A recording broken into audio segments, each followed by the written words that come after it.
Bonjour mes amis Phoenix, j'espère que vous allez bien après ce week-end de pleine lune qui, je l'espère en tout cas, ne vous a pas trop foutu par terre. C'était une pleine lune assez puissante puisque éclipse, je le rappelle. Alors en fait, cette vidéo que je poste le jour d'Halloween, ce n'est point un hasard, hein, c'est parce que je vais parler de choses quelque peu darkounettes. Mais bon, visiblement, ça fait partie de mon job. Voilà. Ouais, je voulais vous faire une vidéo qui va en fait un petit peu compléter mon analyse de la dernière pleine lune et qui va parler notamment peut-être davantage aux gens qui vivent un parcours d'éveil, hein, les personnes que j'appelle travailleurs de lumière, même si je pense que les travailleurs de lumière sont plus davantage des travailleurs de l'ombre, mais j'y reviendrai dans une autre vidéo. Et bien sûr aussi toutes les personnes qui sont sur des liens d'âme qui les poussent à devenir des travailleurs de lumière. Voilà, donc une vidéo théoriquement un peu moins grand public qu'une analyse astrologique de pleine lune. Alors, je voulais quelque part, vous expliquer et vous mettre en garde aussi, si vous ne l'aviez pas déjà remarqué, que l'ombre était très très très puissante. euh, et que les travailleurs de lumière et les liens d'âme de travailleurs de lumière peuvent être particulièrement impactés en ce moment.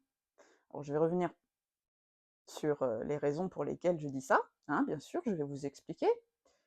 Déjà, alors toujours sur un fond astrologique, hein, parce que moi c'est comme ça que je fonctionne maintenant, on est sur des énergies, comme je l'ai expliqué dans l'analyse de cette pleine lune en taureau, nous sommes sur des énergies extrêmement scorpions. Nous avons Mars en scorpion, jusqu'à la fin du mois de novembre. Nous avons Soleil en Scorpion et nous avons Mercure en Scorpion. Donc voilà, beaucoup d'énergie Scorpion qui nous pousse à faire face à des choses pas forcément super lumineuses, hein, mais dont il faut prendre conscience et surtout qu'il faut regarder en face. Donc avec autant d'énergie Scorpion, on est dans une phase de résurgence de pas mal de violence, de trahison, de malédiction, hein, de manipulation au niveau du subtil, d'accord? Parce que le scorpion est le signe de la sorcellerie, notamment. Hein. Donc des manipulations au niveau du subtil, je disais, au niveau énergétique, de l'envoûtement, du maraboutage. Tout ça, tout ça. Hein. Donc il faut faire attention en ce moment.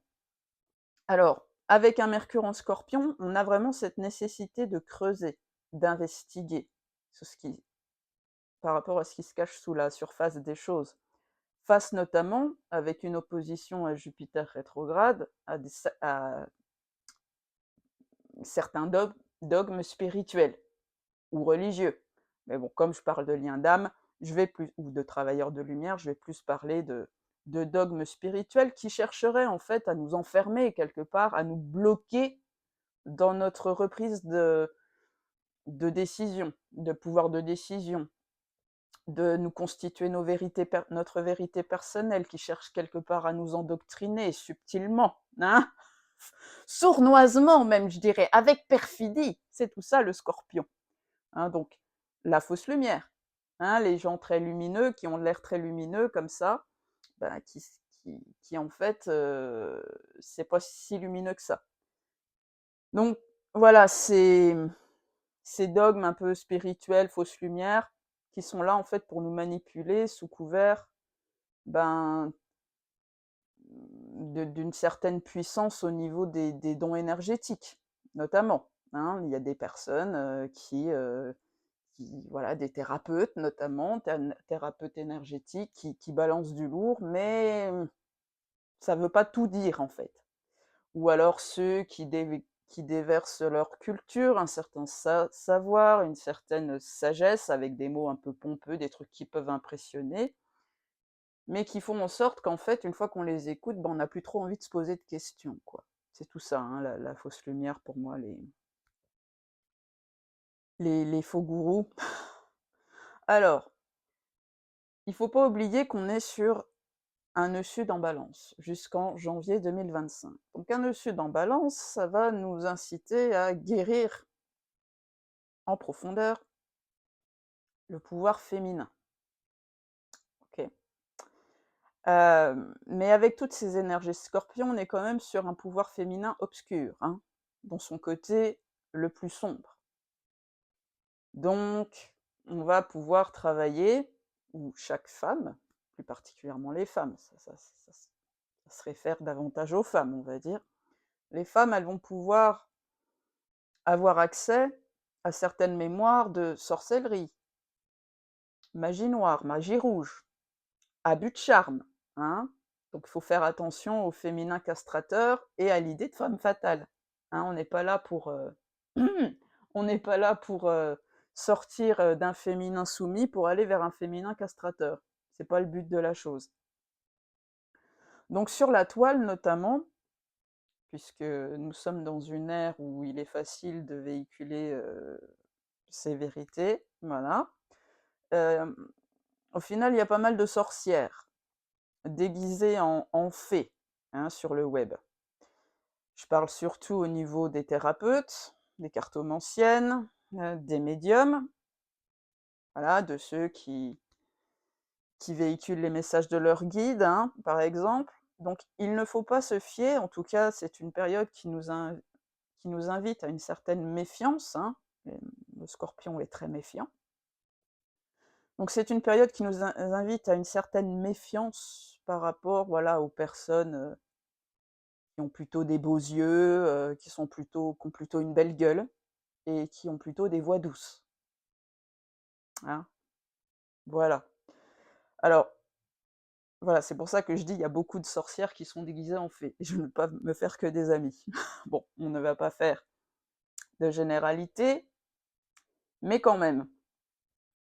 Alors, ça veut pas dire que c'est forcément des mauvaises personnes ou des mauvaises âmes, hein, en soi, mais il y a quand même beaucoup de nanas, hein, qui sont sur un chemin d'éveil, qui sont quand même manipulées par des énergies, assez obscures sans s'en rendre compte, hein.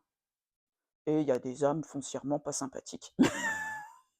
Mais voilà, il y a beaucoup de gens qui, véhiculent certaines choses et qui ne se rendent pas compte, parce que c'est dissimulé, caché, qu'ils sont manipulés par, des énergies obscures héritées, soit d'autres vies, soit d'autres plans.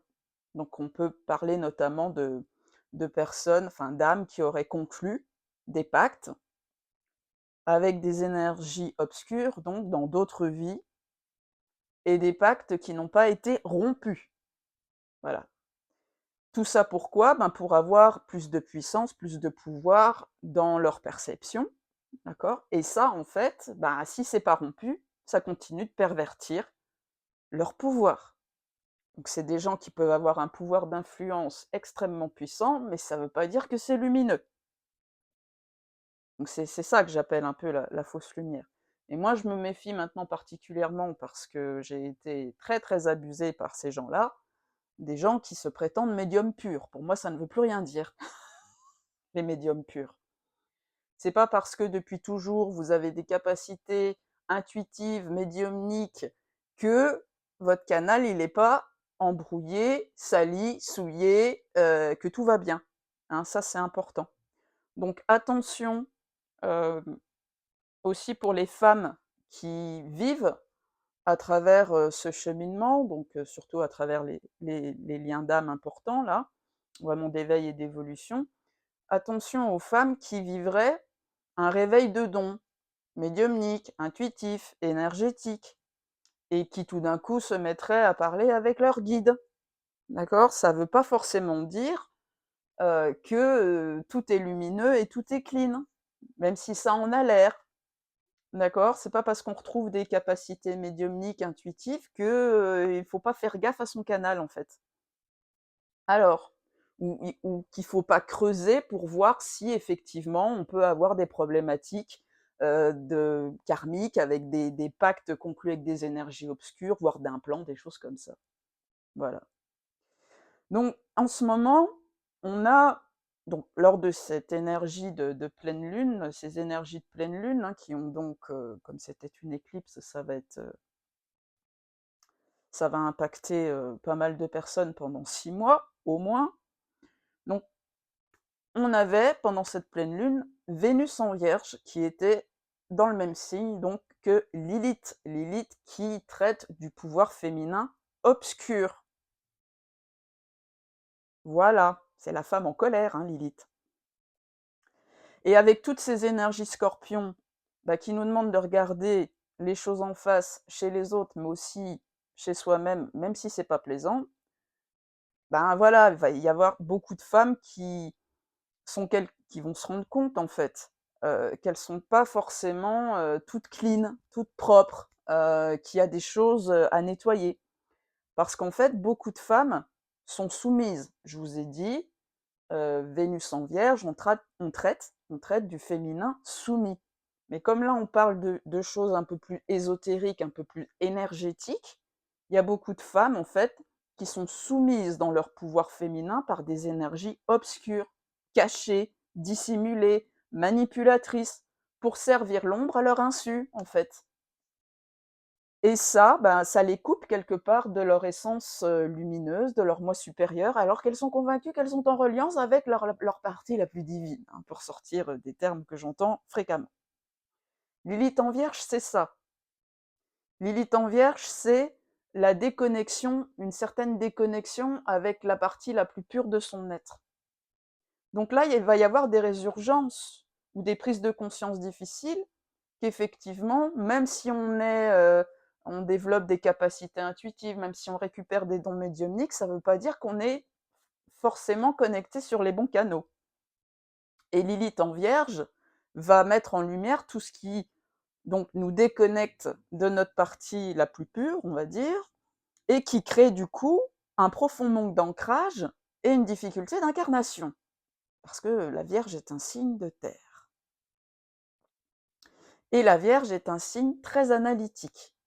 Donc on nous demande forcément, pour retrouver un certain pouvoir et un pouvoir dans la justesse et l'équité, de faire preuve d'un esprit d'analyse, de remettre en question certaines choses, d'aller creuser en profondeur là où on n'est pas encore allé creuser.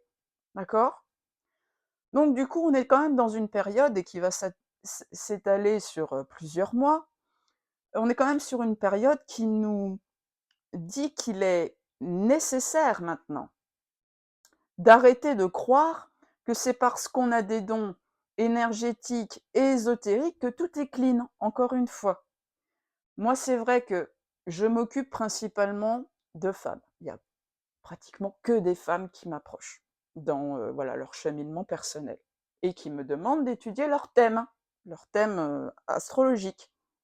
Et je constate, parce que ben, mon parcours m'a permis de me former à ça, j'ai eu un bon, enfin c'est pas fini, hein, j'ai un bon petit parcours initiatique pour déceler l'ombre là où elle se cache, on va dire ça comme ça, et je constate que beaucoup de femmes souffrent, enfin, du moins dans celles qui m'ont consultée, souffrent de mémoire notamment, alors qu'elles sont très intuitives, elles ont vraiment des capacités énergétiques de thérapeutes, etc., hein, c'est des thérapeutes en puissance.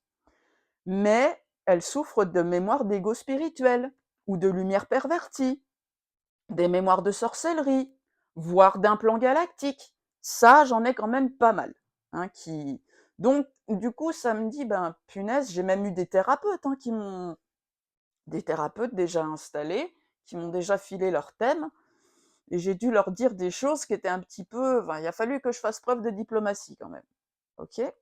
Mais tout ça, ça peut être coupé de la conscience, mais ça les poursuit dans cette vie. Donc voilà, à travers moi, mon parcours, j'ai pu me rendre compte à quel point on pouvait avoir la certitude, on pouvait recevoir des signes, des synchronicités, des signes d'encouragement par la vie, qu'on était dans la lumière. Et en fait, en creusant un peu, ben, en fait, voilà, c'est une lumière qui a été pervertie, mais totalement, à notre insu. On avait l'impression de bien faire et en fait, on alimentait quelque chose qui est pas forcément super lumineux.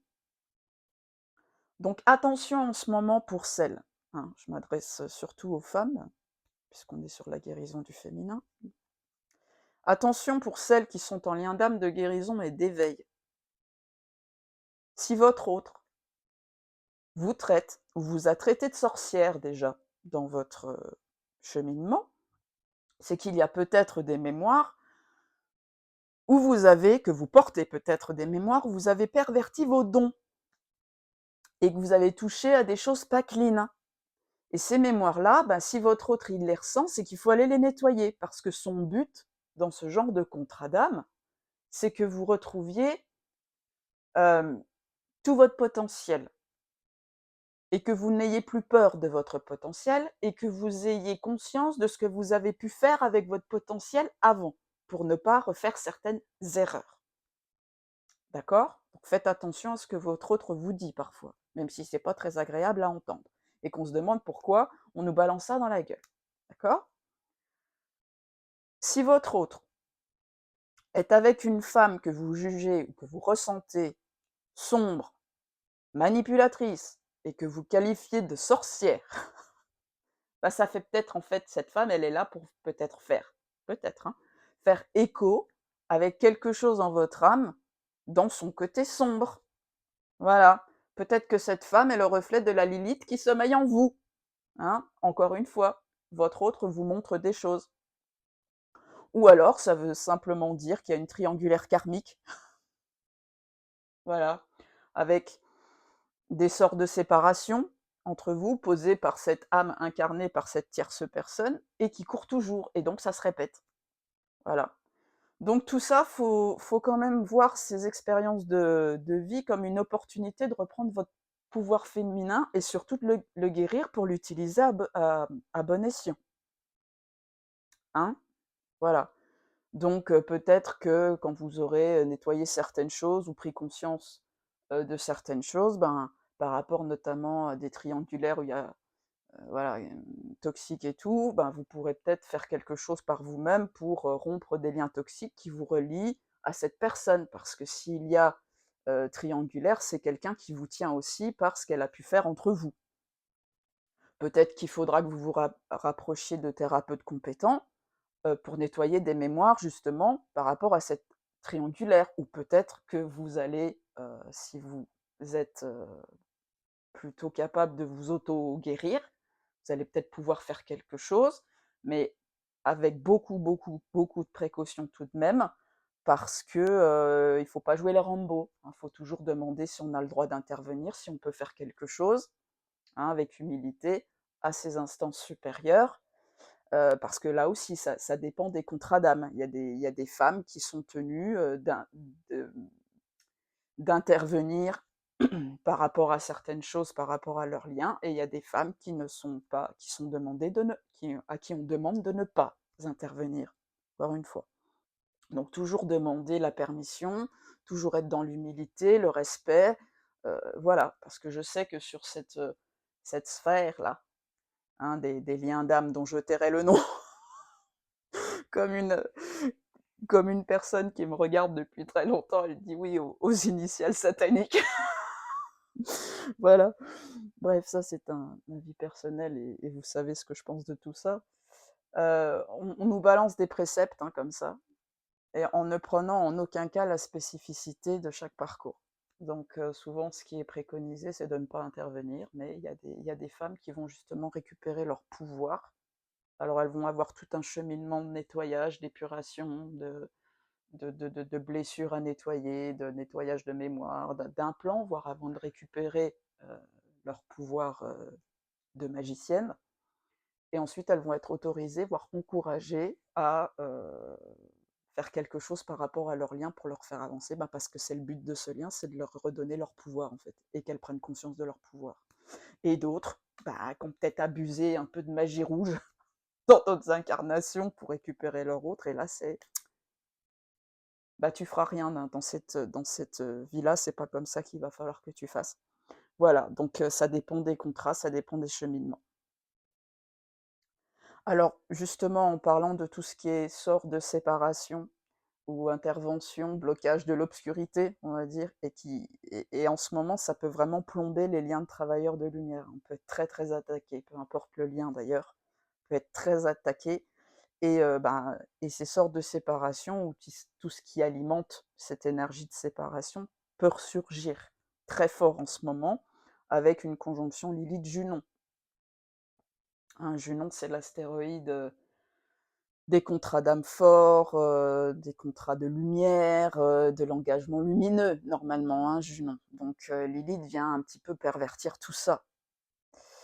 Encore une fois, Lilith se réfère au côté sombre, plus obscur du féminin.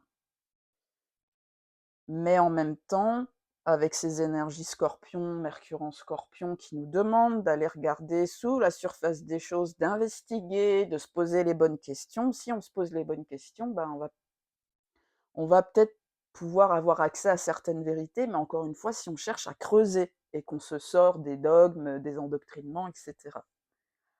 Donc ces sorts de séparation, ou voilà, ces interventions de l'obscurité qui cherchent à, à bloquer, en fait, hein, l'avancée des travailleurs de lumière, aussi dans leur lien d'âme, ça pourra venir de la roue karmique, donc tout ce qui est vie terrestre, en fait. Donc on pourra parler de magie noire, voilà, posée contre le couple, pour que ce couple ne puisse jamais se retrouver. Si ces sorts ne sont pas rompus, ils continuent de courir dans cette vie et sont souvent relayés par des personnes dans la vie de l'un ou de l'autre. Voilà. Donc ça, on est sur le plan terrestre, et au niveau galactique, eh ben, il se passe aussi des choses. J'aimerais aussi faire une petite remarque sur voilà, les personnes donc, qui se revendiquent enfants indigo, enfants cristal, starseed. C'est pas parce que vous êtes de ça que vous êtes clean. Il y a des choses très dark aussi au niveau que vous avez pu ramener du galactique. D'accord? Donc là, je parle d'un plan galactique, donc de séparation. Donc ça, bon, déjà, il faut, c'est des liens qui traînent du lourd, hein, quand on touche à du galactique généralement. Ok, donc qu'est-ce que ça fait, tous ces sorts de séparation, ces implants galactiques, comment ça se manifeste? Ben, ça se manifeste que si par exemple il y a rapprochement, ou volonté de rapprochement de la part de l'autre personne, par exemple, ben, ce sera empêché. C'est-à-dire que par exemple, votre autre, il peut faire un pas en avant, trois pas en arrière, et puis à la rigueur, si cette personne ose vous approcher, et ben tout de suite, ça va durer un temps un peu restreint, et puis après, vous allez voir votre autre vous dire des choses peut-être désagréables. Voilà, comme si il y avait des énergies obscures qui lui disaient: dis donc, qu'est-ce que tu fais là? Reviens par là, s'il te plaît. Voilà, donc il ou elle peut être dissuadé, hein, de vous approcher, ben, par des personnes qui sont là pour entretenir cette énergie de séparation, due à des sorts, bien sûr. Et si vous le voyez ou si vous la voyez, vous pouvez avoir l'impression après d'avoir été attaqué par votre autre, ou parce qu'il vous a balancé ou elle vous a balancé des choses, mais qui n'étaient pas vraiment de son propre chef, en tout cas c'est possible. Euh, voilà, vous pouvez ressortir un petit peu, oui, énergétiquement bas, ou ouais, vraiment avoir l'impression d'être attaqué. Et ça voudra dire, si vous n'êtes pas dans une relation avec un pervers narcissique, bien sûr, ça voudra dire que des énergies obscures, en fait, cette personne est un vecteur d'énergie obscure qui partent justement de ces sorts de séparation et de ces implants galactiques, voire les deux. Hein. Parce que si c'est quelqu'un qui s'approche de vous, et puis que tout d'un coup, peut-être au bout alors d'un certain temps, bah, ça se dégrade à nouveau, tout ça, bah, c'est parce qu'en fait, et que c'est quelqu'un qui commence à vous parler un peu agressivement, ou commence à taper là où ça fait mal, ou qui vraiment cherche à vous blesser ou à vous rabaisser, bah, c'est pour que vous puissiez partir dans des disputes, dans des conflits d'ego, dans de la colère, de la haine, du ressentiment, etc. Et encore une fois, pourrir l'énergie entre vous. C'est fait exprès. Et ça veut simplement dire qu'il y a encore des impacts d'énergie obscure qui s'immiscent entre vous, OK? Et donc ça, faut en parler de ces choses-là, OK? Donc pour ceux avec ces énergies-là qui n'ont jamais été, guidés vers ces problématiques, ben, là, ça va être le moment, en fait. C'est bien pour ça que je fais cette vidéo. Ou alors, pour ceux qui sont blindés, hein, les liens qui sont blindés en sort de séparation ou en implant galactique de séparation, ou les 2 et qui bataillent depuis un certain temps pour, mettre fin au bordel, en fait, eh bien, on peut espérer que d'ici à 6 mois, il va y avoir vraiment accès, on va pouvoir avoir accès aux plus vieilles magies noires posées contre le couple, aux plus aux implants les plus difficiles d'accès, hein, pour justement, accéder à beaucoup plus, au final de lumière, hein. Alors j'ai une amie, merci Karen pour ne pas la citer, qui m'a envoyé quelque chose d'intéressant, hier. Elle m'a dit: «Ouais, tiens Cécile, il paraît que le 3 novembre, le 4 novembre, il y a le saut de Salomon dans le ciel». Alors effectivement, il est un peu large, mais voilà, le 3 et le 4 novembre, les astres formeront une Merkaba dans le ciel. Et elle me dit: «Tu interprètes ça comment toi?» Bah, je lui dis: «Moi, je pense que c'est tellement que l'ombre attaque en ce moment, le ciel nous aide un peu, c'est orchestré tout ça». Voilà, il envoie beaucoup d'énergie, de guérison, de lumière pour qu'on arrête de se faire entourlouper, en fait. Pour moi, c'est vraiment un soutien. Et quand on regarde, alors en fait, c'est, 2 grands trigones qui se superposent, ben, en étoile, en sceau de Salomon. Donc la protection, la lumière, bah, parce qu'il y a besoin, quoi. On est quand même dans des temps très obscurs. Donc ces 2 grands trigones, alors il y en a un qui, alors je vous dis, hein, les aspects sont les orbes, donc le nombre de degrés est parfois un peu large, mais bon. On a du Pluton trigone Uranus, trigone Vénus, trigone Pluton. Donc on est clairement sur, de l'énergie d'évolution, spirituelle, d'aller épurer tout ce qui avec un Pluton-Uranus, on est quand même, oui, sur des énergies de transformation au niveau de la spiritualité, d'éveil spirituel, d'aller transformer en profondeur tout ce qui peut bousiller ou infecter Pluton, c'est la crasse, tout ce qui va affecter le côté médiumnique, les flashs, la vision, les ressentis, tout ça, c'est Uranus, hein, les flashs médiumniques, c'est très uranien. Peut-être davantage vis-à-vis des femmes, on est sur du Neptune, du Vénus, pardon, pour, une reprise de pouvoir du féminin dans son expression la plus propre, en fait. Bah, le pouvoir féminin dans son expression la plus propre et libéré de toute crasse. Voilà. Les sorcières, elles vont aller se faire voir. Il est temps, d'accord? Et l'autre, grand trigone, c'est Neptune, trigone Lune, trigone Mercure. Trigone Neptune. Mercure, trigone Neptune. Donc on est sur vraiment de l'épuration, du nettoyage, de la guérison, avec Neptune, de la guérison des perceptions,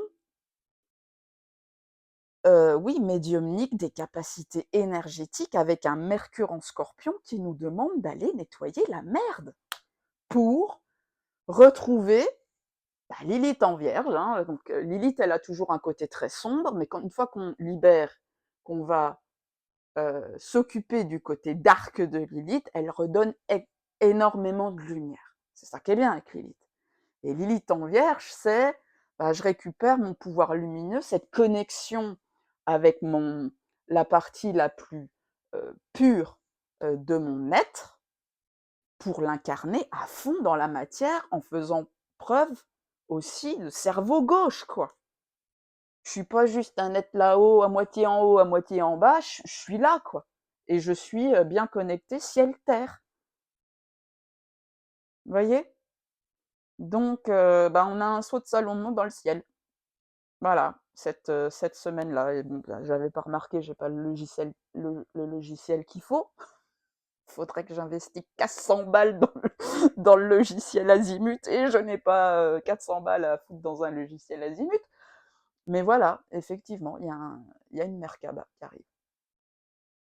Et comme par hasard, bah, on a Neptune, on a du Neptune, on a du Vénus, on a de la Lune et on a de l'Uranus. C'est très ce qui, voilà, notre rapport au céleste en fait. C'est très, c'est très focus sur voilà les intuitions, la médiumnité, à qui on croit, qu'est-ce qu'on croit, enfin voilà tout ça. On nous demande de, bah, Mercure en Scorpion, de voir l'ombre qui se cache là-dessous et pour récupérer ce pouvoir féminin très subtil, mais propre, quoi. Propre. Voilà, les amis, ce que je voulais vous dire aujourd'hui, en ce jour d'Halloween. Faites attention aux, aux cadavres dans. Enfin, les monstres ne se planquent même plus dans les placards, mais ils se déguisent, ils se déguisent en fées. Donc faites attention. Et puis voilà, ce sont des thématiques qu'on va pouvoir véritablement travailler en profondeur d'ici les prochaines semaines et qu'il est temps que ben, les gens se réveillent aussi sur le côté un peu plus sombre de la spiritualité au final, hein, parce que c'est pas en balançant des paillettes et des arcs-en-ciel que la lumière est là, hein. Je dirais même bien au contraire. Bon, et bien sur ce, je vous embrasse et je vous dis à très vite pour une prochaine vidéo.